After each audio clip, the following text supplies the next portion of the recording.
അപ്പോൾ ദളപതി വിജയുടെ upcoming movie ജനനായകനുമായിട്ടുള്ള സെൻസർ സർട്ടിഫിക്കറ്റ് ഇഷ്യൂവിൻ്റെ കേസ് കോടതി വീണ്ടും നീട്ടിവെച്ചിരിക്കുകയാണ്. കാര്യം ഉറപ്പായി ഈ മാസം ജനനായകന് റിലീസ് നടക്കില്ല.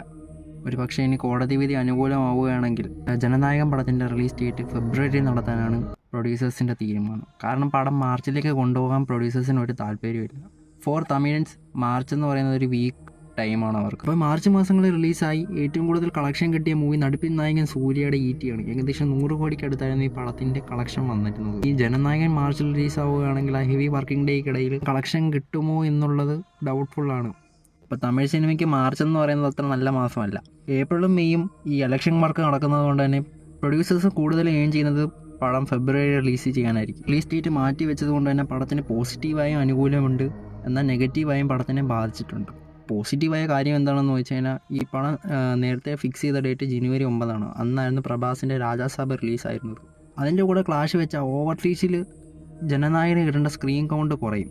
എന്തായാലും ആ ഒരു വിഷയം ഇപ്പോൾ സോൾവ് ആയിട്ടുണ്ട്, കാരണം രാജാസാബ് ഇറങ്ങി കഴിഞ്ഞല്ലോ. ഇനി പടത്തിൻ്റെ നെഗറ്റീവായിട്ട് പറയാനുള്ളത് ഈ റിലീസ് ഡേറ്റ് നീണ്ടു പോകുന്നത് കൊണ്ടാണ്. മാർച്ചിലേക്ക് പടം ഇനി റിലീസ് ആവുമോ എന്നുള്ള ഭീതിയാണ്. എന്നിരുന്നാലും മാർച്ചിലേക്ക് ഈ പടം റിലീസ് ആക്കണ്ട എന്നായിരിക്കും ഫാൻസിന് കൂടുതൽ താല്പര്യം. കാരണം ഹെവി വർക്കിംഗ് ഡേ തമിഴ്നാട്ടിൽ ഉള്ളൊരു ടൈമാണ് മാർച്ച്. എഴുതി തള്ളാനായിട്ട് കഴിയില്ല, കാരണം വിജയാണ് അഭിനയിക്കുന്നത്. റെക്കോർഡ് ഇടുന്നതൊക്കെ കേക്ക് വാക്കായിട്ടുള്ളൊരു കാര്യമാണ്. നിങ്ങൾക്ക് എന്താണ് തോന്നുന്നത്? ജനനായകൻ ഈ ഫെബ്രുവരി തന്നെ റിലീസ് ആവുമോ ഇല്ലയോ?